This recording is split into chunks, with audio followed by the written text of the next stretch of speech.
Bonjour, bienvenue à cette émission de français du Sena TV Web, un magazine culturel où nous allons pratiquer la langue française et connaîtrons la culture, l'histoire et le tourisme en France. Nous allons parler un peu de la vie, des conseils et des expériences de certains Français qui vivent en Colombie et autres Colombiens qui ont habité en France. Venez découvrir pourquoi le français est considéré la plus belle langue du monde.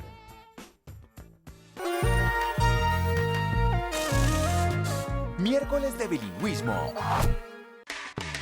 Notre premier invité est français. Il s'appelle Farid Ismail. Il a 28 ans et il est réalisateur audiovisuel. Il a réalisé en Colombie un court-métrage comique dans lequel il raconte littéralement l'histoire d'une mamie qui s'est fait piquer son sac mais qui ne se laisse pas faire.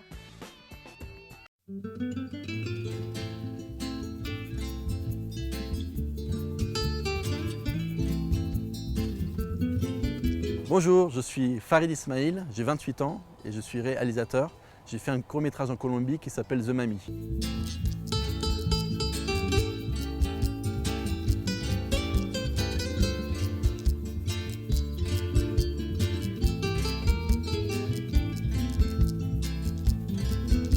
The Mami, c'est un court-métrage que j'ai réalisé en avril 2011 en Colombie, à la ville de Bogota.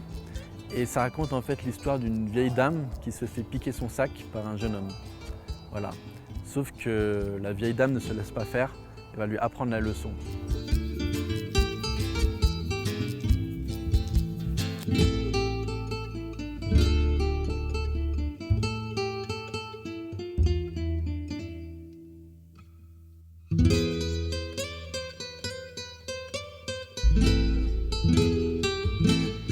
J'ai choisi la Colombie pour faire ce film parce que quand j'avais écrit le scénario, j'ai pensé à la Colombie justement, du fait où en France on a une image très mauvaise de la Colombie.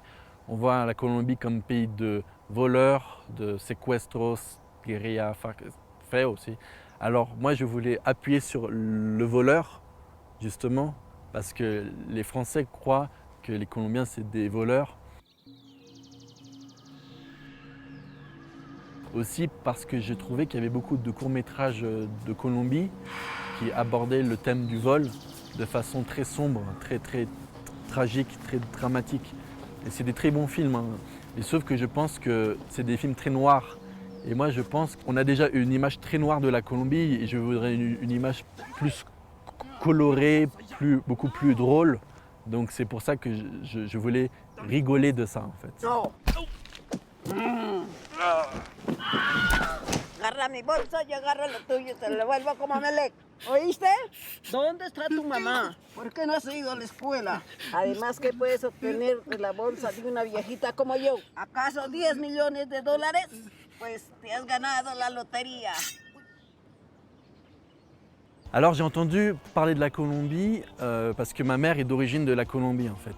Et je suis allé en Colombie depuis que j'ai l'âge de 5 ans. Et j'y vais presque tous les 2 ans en fait.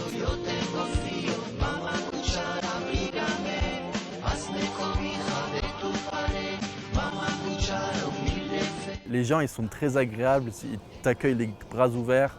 Et c'est des gens qui ont un gros cœur. C'est un pays qui vraiment me fait découvrir des sensations autres qu'en Europe où je suis en France. Donc c'est une culture vraiment différente de celle de l'Europe.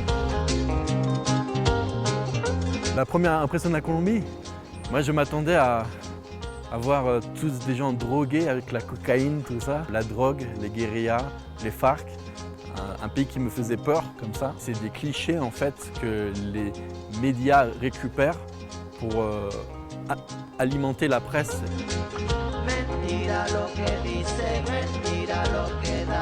Bogota, c'est une ville métropolitaine. C'est un vivier du travail.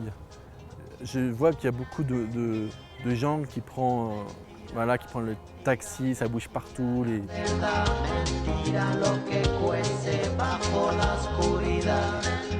Mais il y a aussi la ville plus détendue avec la Candelaria, un petit endroit que j'aime beaucoup parce qu'il y a beaucoup de jeunes étudiants.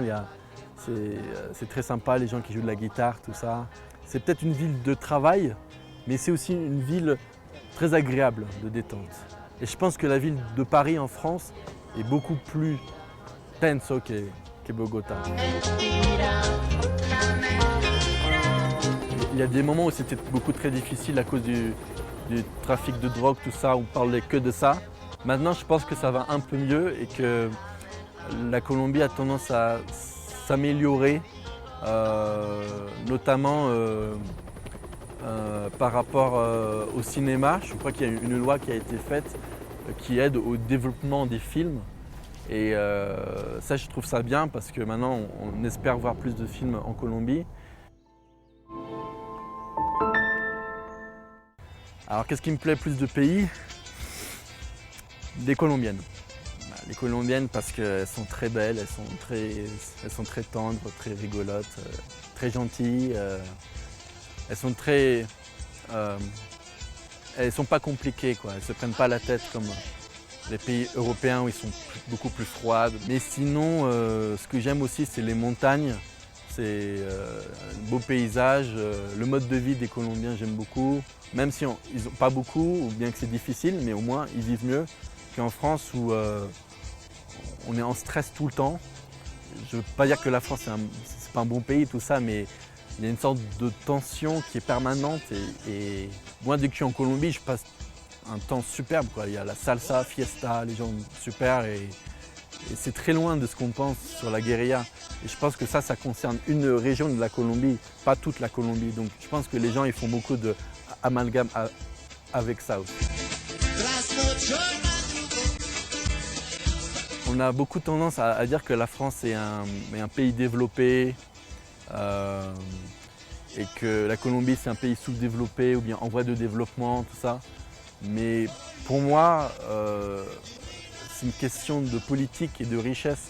Et je pense que la richesse en Colombie, elle n'est pas dans le porte-monnaie, elle est plutôt dans l'être humain en fait.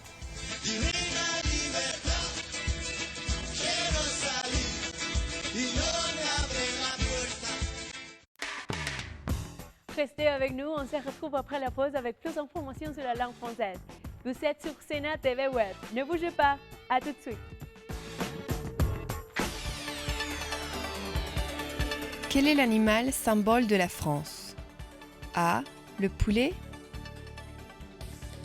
B. Le coq. C. Le perroquet. D. Le sanglier. Ya regresamos con TV Web Educativa.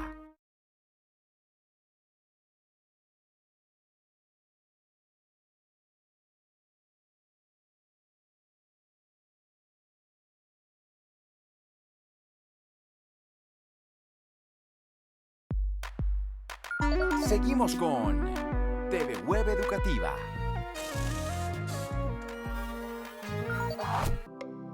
Quel est l'animal symbole de la France? B. Le coq. Grâce à sa richesse culturelle, historique et géographique, la France est la première destination touristique au monde. Elle est aussi la destination favorite des étudiants qui souhaitent apprendre le français. Si vous pensez aller en France pour apprendre ou améliorer votre français, nous vous présentons quelques villes de France qui vous permettront vraiment de progresser dans l'apprentissage de la langue et la culture des Français. Si vous souhaitez apprendre le français, un séjour en France est évidemment la meilleure façon de le faire vite et bien. De nombreuses villes françaises pourront vous accueillir et, en dehors de l'étude de la langue, vous aurez aussi le plaisir de découvrir la culture, les traditions culinaires et le mode de vie des Français, et plus précisément des habitants de la région que vous aurez choisie. Pour une immersion totale dans la culture et la langue, il est fortement recommandé de loger dans une famille d'accueil, sélectionnée avec précaution. Mais la plupart des villes de France possèdent également des résidences pour étudiants, dans lesquelles vous pourrez rencontrer des Français ainsi que des étrangers du monde entier.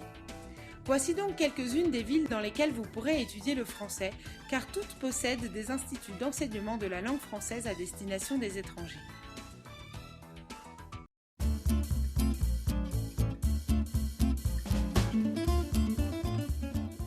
Paris est souvent le premier choix pour ceux qui souhaitent apprendre le français, car la capitale exerce toujours une grande fascination. Certes, c'est la ville lumière, la capitale culturelle et aussi la ville de l'amour, mais la vie à Paris est très chère, alors il est judicieux de considérer d'autres options avant de prendre une décision.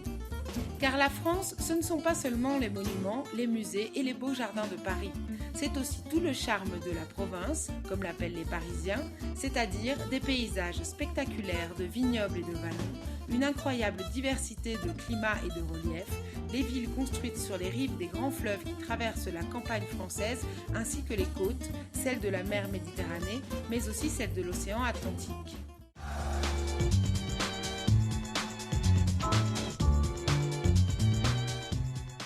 Ainsi, Biarritz est une petite ville portuaire située sur la côte atlantique, au sud-ouest de la France, à quelques kilomètres de la frontière espagnole. Longtemps réputée pour être une station balnéaire chic, fréquentée par les élites bourgeoises, elle est récemment devenue plus populaire en raison des conditions idéales qu'elle offre pour la pratique du surf tout au long de l'année. Sa situation dans le Pays basque français, au pied des Pyrénées, à quelques kilomètres de la frontière espagnole, est également tout à fait enviable. C'est donc une destination parfaite pour les étudiants sportifs souhaitant apprendre le français, mais également profiter de la mer et de la montagne.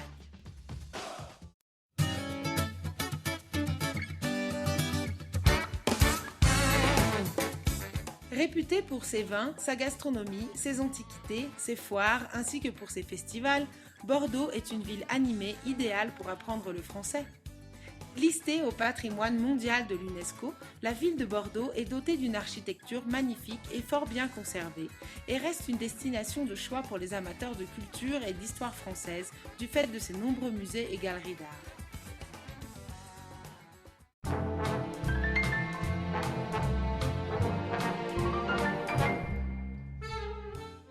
Si vous êtes amateur de cinéma, alors la destination rêvée est sans aucun doute Cannes, où vous serez aux premières loges pour assister à son célèbre festival de cinéma annuel et vous promener sur la croisette aux côtés de vos stars préférées. Qui plus est, grâce à son climat exceptionnel toute l'année, vous pourrez aussi vous initier à la voile sur la Méditerranée ou aller passer des week-ends gastronomiques et culturels en Italie, dont la frontière n'est qu'à quelques dizaines de kilomètres.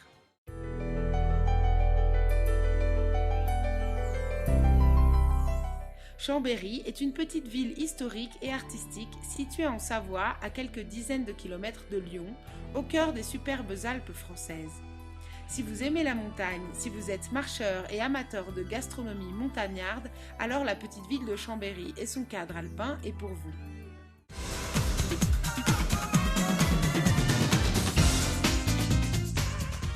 Si en revanche, vous êtes plutôt amateur de ski et de sensations fortes, de pistes idylliques et de panoramas vertigineux, allez plutôt étudier le français à Chamonix. Située au centre d'une superbe vallée entourée de hautes montagnes aux sommets enneigés, la ville de Chamonix est une destination de premier choix pour la pratique du ski et du snowboard.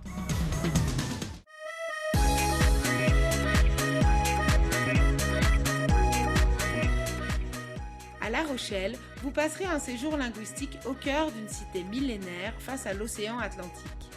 Pendant votre temps libre, vous aurez la possibilité de profiter des grandes plages de sable blanc le long du littoral, ainsi que de découvrir l'île de Ré et l'île d'Oléron, deux superbes lieux de villégiature à quelques dizaines de kilomètres ou quelques encablures du port de La Rochelle. Largement balayée par les vents venus de l'océan, La Rochelle et ses 2400 heures de soleil par an ont tout pour rendre votre séjour linguistique inoubliable.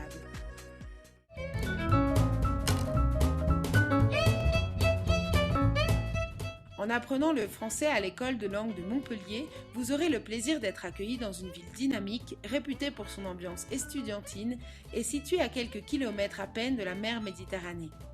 Montpellier, ville universitaire en expansion et capitale du Languedoc-Roussillon, est le point de départ idéal pour explorer le sud-ouest de la France. Les plages de la Méditerranée, les montagnes provençales, Avignon et Nîmes étant à proximité, les diverses excursions organisées par l'école vous intéresseront probablement. Avec tous ces festivals, dont le Festival international de Montpellier Danse, et ses innombrables expositions et spectacles, ce ne sont pas les occasions de vous distraire qui manqueront.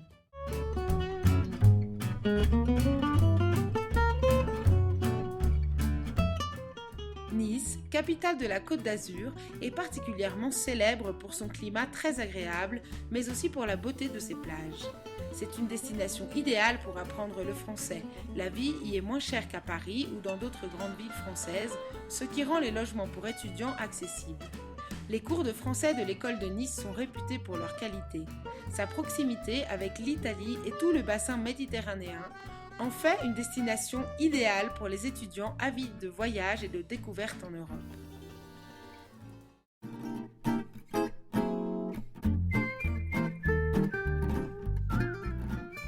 Située en Normandie, sur les bords de la Seine, à quelques dizaines de kilomètres de Deauville, Étretat et Fécamp, au pied de la forêt domaniale de Bretonne, Rouen est une ville riche d'histoire et de culture. Apprenez le français à Rouen et découvrez une architecture majestueuse et une gastronomie délicieuse dans ce joli coin de Normandie à seulement 1 heure de train de Paris.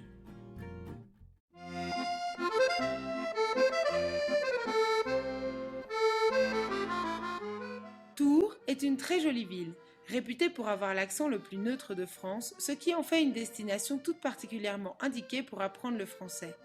Située à 1 heure de Paris en TGV, en plein cœur du Val-de-Loire, une région classée au patrimoine mondial de l'UNESCO, Tours est aussi la ville idéale pour les étudiants avides d'excursions et d'histoire qui trouveront dans les splendides paysages des bords de Loire qui l'entourent de quoi satisfaire leur passion. L'école de langue de Tours est d'ailleurs installée dans un château au centre de la ville, un cadre exceptionnel pour les amateurs d'histoire et d'architecture du Moyen-Âge et de la Renaissance.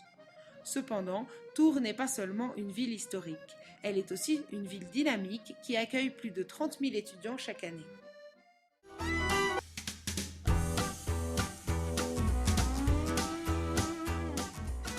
Enfin, pour ceux qui cherchent avant tout à vivre une expérience riche en rencontres et en métissage culturel, il y a la ville de Toulouse. Surnommée Ville Rose en raison de la couleur de la brique utilisée dans la plupart des constructions, Toulouse a conservé une identité régionale solide, concentrée sur la gastronomie typique du sud-ouest de la France et le développement des hautes technologies. Laissez-vous charmer par l'accent chantant de ses habitants et partez à la découverte de la vieille ville ou du Capitole pour apprécier le pittoresque de son architecture et goûter la douceur de son climat tempéré tout au long de l'année. En France, vous n'irez pas seulement pour améliorer votre français, mais aussi pour vivre une expérience unique et inoubliable. Restez avec nous, on se retrouve après la pause avec plus d'informations sur la langue française. Vous êtes sur Sénat TV Web, ne bougez pas, à tout de suite. Quelle compétition cycliste par étape a été créée en 1903 ? A. Le Tour de l'Avenir. B. Le Tour de Lyon. C. Le Tour de France. D. Le Critérium de Dauphiné libéré. Ya regresamos con TV Web Educativa.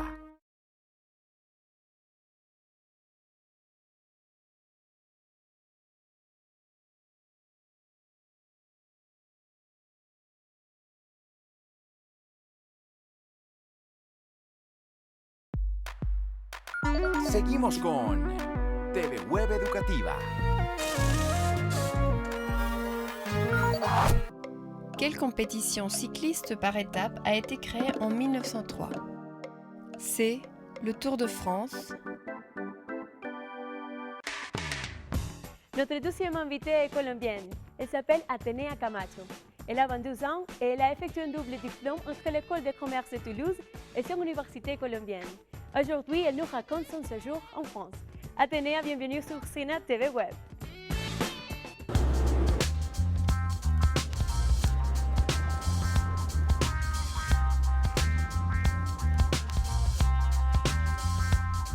Je m'appelle Atenea Camacho, j'ai 22 ans et ce que j'aime bien faire, j'aime bien chanter. Et bon, je viens de finir mes études, alors maintenant je voyage beaucoup quand j'ai du temps. Et puis j'ai commencé à travailler, et c'est ça.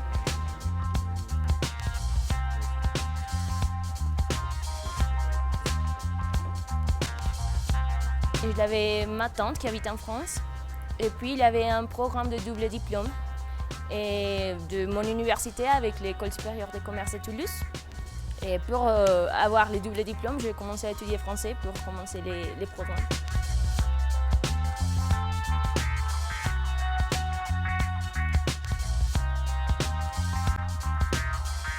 Bon, j'ai choisi la France pour ma tante, elle est malade. Et bon, j'aime bien aller en France pour la visiter parce qu'elle est très seule en France. Et puis, bon, les programmes de double diplôme de l'université, c'était une bonne raison pour aller en France. Bon, j'ai fait le double diplôme dans une année que j'ai fait en France, et puis mes études en Colombie, et voilà, j'ai les deux diplômes.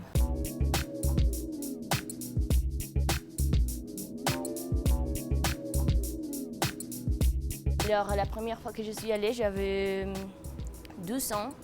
Et la première fois que je suis rentrée, la première impression, c'était que c'était énorme, magnifique. L'aéroport était... Je suis rentrée par Charles de Gaulle et bon, c'était impressionnant.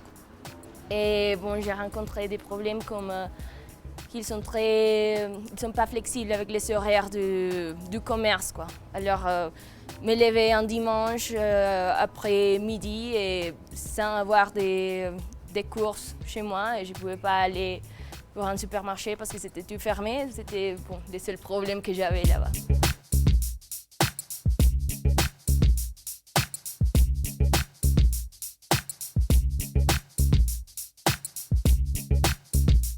C'est une culture avec beaucoup d'histoire. Alors, je pense que les Français gardent leur histoire et leurs valeurs dans la société. Et pour eux, c'est très important. Je pense que c'est très intéressant de voir comme ils sont conscients de leurs droits. Et par exemple, comme ils font la grève suivante parce qu'ils sont conscients qu'ils ont des droits et bon, ils disent des choses pour les savoir.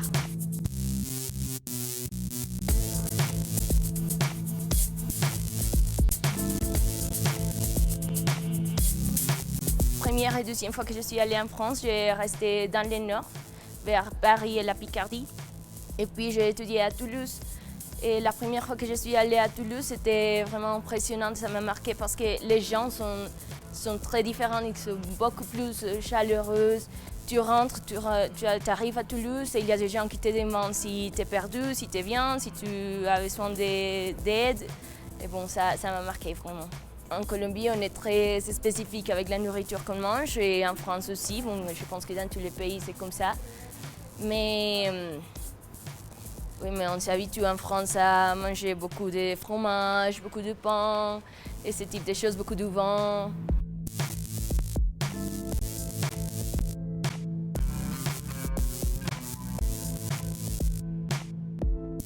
Un lieu spécial pour moi en France, et bon, je pense que c'est Saint-Malo.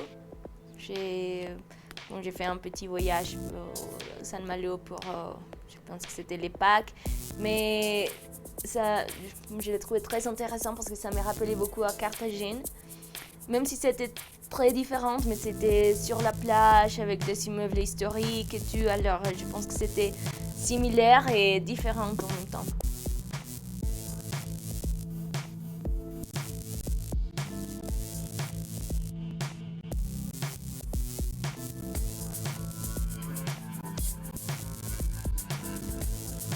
En France et pas pour le moment.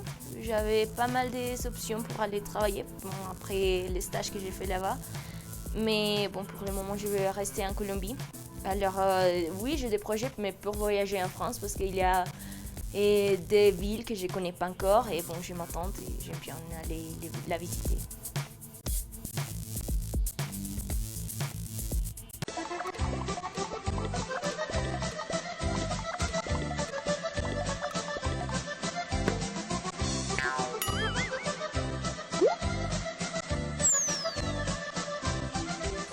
Bonjour à tous et bienvenue à Parlons en français.